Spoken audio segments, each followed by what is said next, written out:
자, 제목부터 보겠습니다. 청와대 번호가 뜨자 벌벌 떤 기업들. 지금 취업 때문에 굉장히 좀 어려운 그런 상황인데 누군가 청와대 번호를 빌려 써서 기업들한테 취업 민원을 한 모양입니다. 자, 천상철 차장. 자, 이번 사건 어떤 내용인지 짧게 먼저 정리를 해주시죠. 네, 취업에 어려움을 겪고 있던 이제 조모 씨, 52살인데, 네. 이제 이재만 청와대 총무비서관을 사칭해서 대우건설에 취업을 했다고 합니다. 대우건설이요? 네, 대우건설에 예. 취업을 했다고 합니다. 그러니까 작년 7월에 대우건설 이제 사장한테 사장실로 전화를 걸어서 청와대 총무비서관 이재만이다. 이 조모 장로를 보낼 테니까 취업을 좀 시켜주면 좋겠다. 이렇게 얘기를 했답니다. 그리고 나서 이튿날 허위 학력과 이 경력이 기재된 응시원서를 제출하고 대우건설의 부장급으로 바로 발탁이 됐습니다. 대단하네요. 어쨌든 전화 한 통으로 그냥 이 취업난의 부장, 돈은 얼마나 받은 거죠? 네, 월 700만 원을 받았다고 합니다. 대단하네요. 대단하죠. 예. 네, 근데 이게 한 번이었으면 모르겠는데 두 번이었습니다. 두 번이나요? 네. 이번에 또 KT 회장, 그러니까 대우건설을 나와서 또 KT에 또 전화를 걸어서 또 이제 또 다시 사기를 쳤다고 합니다. 예. 그 KT에서는 어쨌든 뭐 확인을 해서 이분이 실제로 청와대에 근무하는 분이, 청와대에 추천을 받은 분이 아니라는 것을 아마 확인을 한 것 같은데, 자, 이 조모 씨가 어떤 거짓말을 했는지 같이 한번 보겠습니다. 박근혜 대통령을 10여 년 전부터 도왔다. 지금도 한 달에 한두 번 만난다. 정부 기관장으로 일할 수 있었지만 민간 기업에서 일하고 싶어서 왔다. 이렇게 주장을 했는데, 여기에 넘어가는 것 자체가 좀 재밌습니다. 어떻게 요즘 같은 세상에도 이렇게 인용을, 누군가를 사칭을 하면 이렇게 될 수 있다는 게 놀라운데, 자, 박성원 논설위원. 네. 바로 이재만, 이분이 누군지 그걸 좀 설명을 해 주시죠. 그 이재만 비서관은 18년간 1998년에 이제 박근혜 대통령이 정치권에 들어온 이후에 16년 동안 이렇게 곁을 지켜온 그 측근 3인방 중에 한 사람입니다.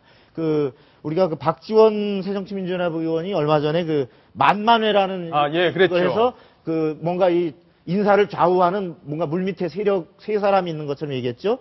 그때 이제 박지만 씨, 박 대통령의 동생 박지만 씨하고 그다음에 지금 이재만 총무비서관하고 그다음에 과거 비서실장 역할을 했던 정윤회 씨. 그랬죠. 그래서 이 이름분 만만회라는 이름을 붙였었는데 바로 그 정도로 이른바 문고리 권력 3인방 현재 박 대통령을 떠받치고 있는 핵심 측근 비서관 세 사람 중에 한 사람인데요. 그럴 정도로 이 파워풀한 그런 사람이니까 아마 이러한 권력을 가진 청와대 핵심에서 전화가 왔다라고 하니까 덜컥 속아 넘은 게 아닌가. 그러게요. 좀 어이가 없는 소식인데 어쨌든 이 대우건설이 상당히 지금 이번 사건으로 피해를 입게 됐습니다. 어쨌든 대우건설은 선의로 이렇게 뭔가를 도와주려고 했다가 결과적으로 피해를 입게 된 건데요. 대우건설의 고위 관계자, 제가 직접 한번 통화를 해봤습니다.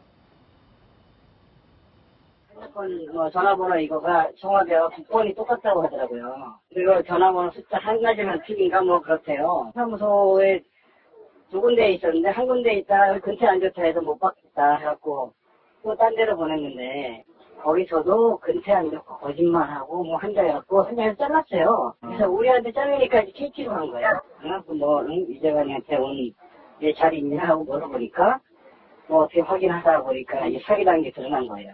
급여는 계약직 부장이니까 세금 포함해서 한 700만 원쯤 월 냈다고 하니까 한 600 가까이 받아갔죠. 550. 자, 천 차장. 지금 보면 저 얘기 중에 보면 전화번호가 청와대와 좀 비슷하다 이런 얘기가 있잖아요. 네. 그거 어떻게 사칭이 가능한 건가요? 이 청와대에서 이제 업무용 업무용 전화가 있습니다. 번호가 똑같습니다. 비서관이나 행정관이나 앞번호가 똑같습니다. 010 땡땡땡땡, 여기 땡땡땡땡이 똑같습니다. 제가 말하면 또 사칭에 이용될까 봐 말씀을 못 드리겠고요. 과거 이명박 정부 시절엔 017로 시작하는 업무용 전화가 있었고, 박근혜 정부 들어서는 010 뭘로 시작하는 또 번호가 있는데, 그게 똑같다 보니까 그것만 딱 들으면, 청와대네? 이렇게 지레 짐작을 먹고, 짐작을 하고, 그렇게 청탁을 들어줬던 건 같은데요. 사실 사기업이지 않습니까? 대우건설이. 그런데 이 번호를 어떻게 알고 있었을까? 청와대의 앞번호라는 걸 어떻게 알고 있었을까라는 생각을 해보면 혹시라도 이런 청탁 전화나 어떤 문의 전화가 많았기 때문에 지레 이렇게 생각을 하고 부탁을 들어줬던 것은 아닌가 이렇게 의심을 또 살 수 있는 대목인 것 같습니다. 어쨌든 권력이 새로 들어서면은 또 권력에 기여했던, 권력 창출에 기여했던 사람들이 이제 기업이나 공기업 이런 데로 쭉 내려보내는 작업을 해온 게 그동안의 관행이었는데 기업에서도 아마 이런 인사민원 때문에 굉장히 피해가 많을 것 같습니다. 얼마나 전화가 걸려오는지 또 한번 들어봤습니다. 예. 그런 게 100개 이상이 돼요. 아니, 청탁 전화가 뭐보다 많다고요? 뽑는 인원보다. 예를 들어 채용 인원 100명이다. 그러면 어디 예전 뽑아달라고 사방에서 들어오는 청탁 전화 있잖아요. 예, 그만큼 많다는 거예요.